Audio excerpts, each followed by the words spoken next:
Several weeks ago, I made a video giving my first impressions of this new Coverdale Psalter pointed for chanting. And so I wanted to make a follow-up video discussing psalm chanting in a little more detail, talking about how I got into it, why to do it, how to do it, and also give a demonstration of it. And so at the first, how I got into psalm chanting is that when I was looking into Presbyterianism several years ago, I discovered exclusive psalmody, which is a belief that the only songs that should be sung in the context of a worship service are the Psalms. I don't hold that to that particular belief myself. However, it did tell me that psalm singing is a part of the tradition of the church, and especially of the Presbyterian Reformed traditions. And so from that point, I wanted to learn how to sing the Psalms. And so in the course of looking at how to sing the Psalms, I stumbled across psalm chanting tutorials. And from there, I discovered Anglican chant psalm recordings of Anglican chant singers of the Psalms. And so that was how I first cut my teeth on it. I took like a Book of Common Prayer here, I turned to the middle, to the Psalter, and I'd open it up and I'd play a recording of the chanting of the Psalm, and I'd chant along with it. And I'd learn the chant, I'd learn the words, and it would help me to sing the Psalms and also to memorize the Psalms. And it was a very, very, very beneficial thing that I started doing several years ago. From that point, you might wonder, well, why should I sing the Psalms, let alone chant them? And so we'll talk about why singing them firstly. The reason to sing the Psalms is many reasons to do it, but one of the reasons is that we are instructed to by Paul in the New Testament. Another reason is that they are the songs of the church. They have been the songs of the church in the history of the church. Very strong pedigree of that. They're also the songs of Christ and the songs in Christ of the church. They exemplify our spiritual life. And so I want to read a couple of words from this exhortation concerning the Psalter by Mark Bryans, this is in the New Coverdale Psalter, pointed for chanting. And so I want to read a couple of thoughts from here. He says, St. Paul calls us to sing psalms, hymns, and spiritual songs, Ephesians 5 and Colossians 3. And as James Jordan has noted, while confusion may exist around what St. Paul meant by hymns and spiritual song, there can be no doubt about what the Spirit means about singing psalms. So we're instructed to sing the Psalms. The second thing here is that the Psalms are about the life of Christ and about our spiritual life in Him. He says, the Psalter belongs to Christ. They are His songs, written in the life of His people, sung in the glory of His house, fulfilled in the whole narrative of His incarnation. As a collected work, they make sense only insofar as they are understood in this way. But the Psalter also belongs to the church. They are her songs, written in her life, sung in the house of her Lord, fulfilled in the whole narrative of the Beloved's incarnation.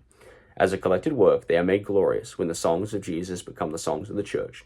And so these Psalms, and the New Testament really shows this when it quotes the Psalter a lot to talk about Christ. They are about His life, His birth, His life, His death, His resurrection, His ascension, about the work He's doing now, about what He's going to come to do at the end. And our life is summed up in the life of Christ. And so the Psalms are about our spiritual life. And additionally, the Psalms are also really have a very strong pedigree as the songbook of the church. So I want to read a quote here from, I believe this is Ambrose. No, I'm sorry, this is John Chrysostom. He says, if we keep vigil in the church, David comes first, last, and midst. If early in the morning we seek for the melody of hymns, first, last, and midst is David again. If we are occupied with the funeral solemnities of the departed, if virgins sit at home and spin, David is first, last, and midst. O marvelous wonder! Many who have made but little progress in literature, nay, who have scarcely mastered its first principles, have the Psalter by heart. Nor is it in cities and churches alone that at all times, through every age, David is illustrious. In the midst of the forum, in the wilderness, in an uninhabitable land, he excites the praises of God. So this is one example of talking about how prolific singing of the Psalms is in the church. It is so much a part of our life and our singing that we really should take seriously to call to sing psalms, hymns, and spiritual songs. And if we don't know what spiritual songs and hymns are, at the very least, we should be singing psalms. And so that's why to sing the Psalms.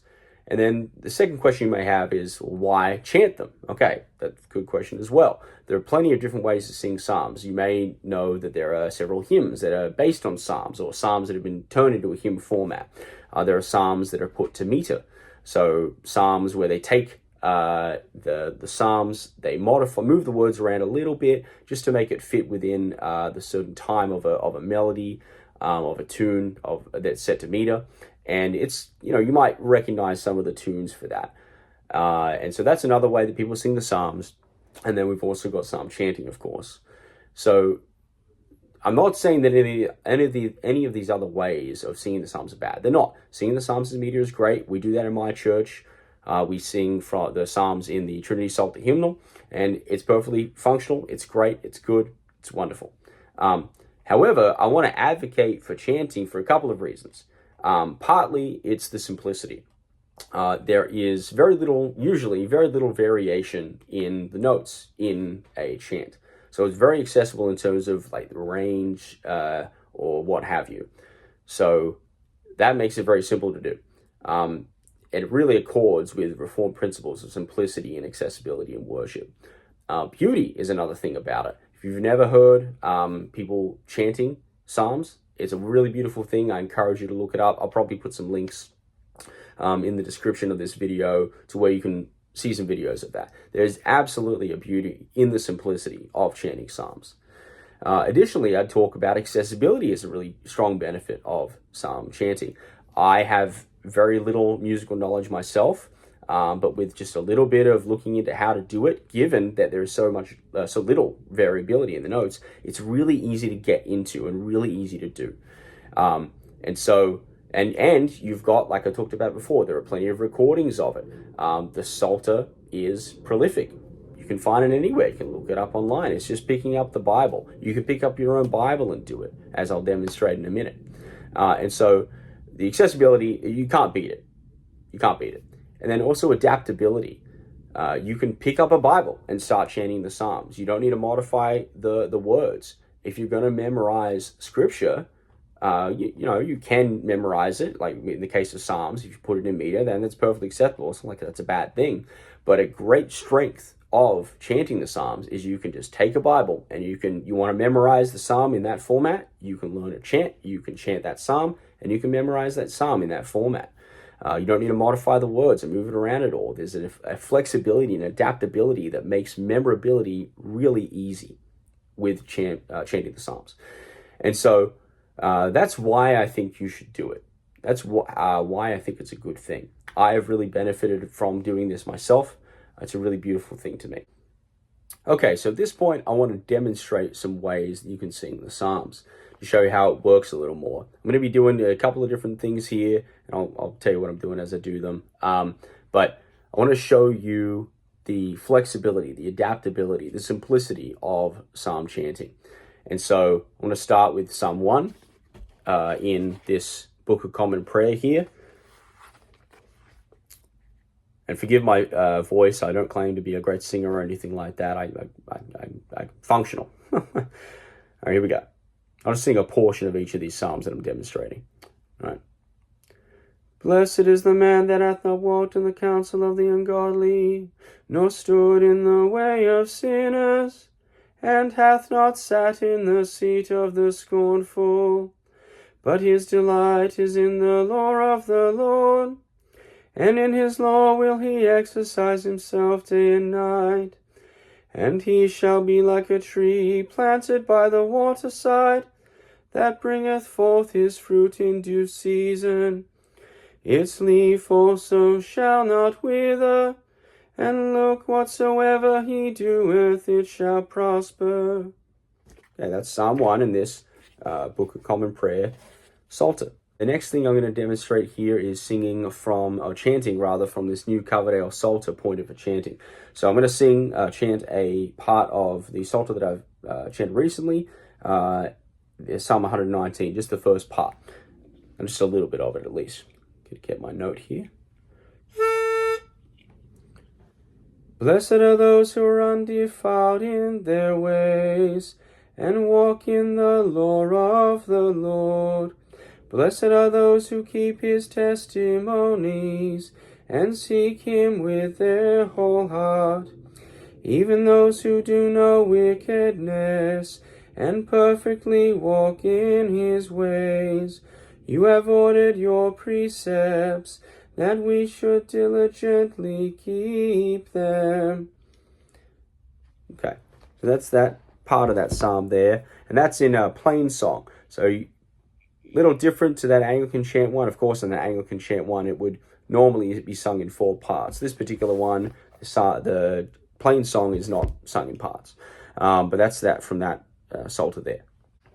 Okay, and finally, I want to demonstrate chanting the Psalms from the scripture itself directly. This is a reader's version of the NIV, so I have it open here to Psalm 137, and I'm just going to take it and chant it. Granted, I know a couple of chants already, and so it's easier to do that. However, you need to flex it a little bit. It's not pointed for chanting, which makes it quite easy to do it. However, I'm really trying to demonstrate the flexibility and the adaptability of this. If you have the Word of God, you can learn to chant. So that I'll chant a little bit of this psalm here, Psalm 137. By the rivers of Babylon we sat and wept, when we remembered Zion. There on the poplars we hung our harps, for there our captors asked for us songs. Our tormentors demanded us songs of joy. They said, sing us one of the songs of Zion. How can we sing the songs of the Lord while in a foreign land?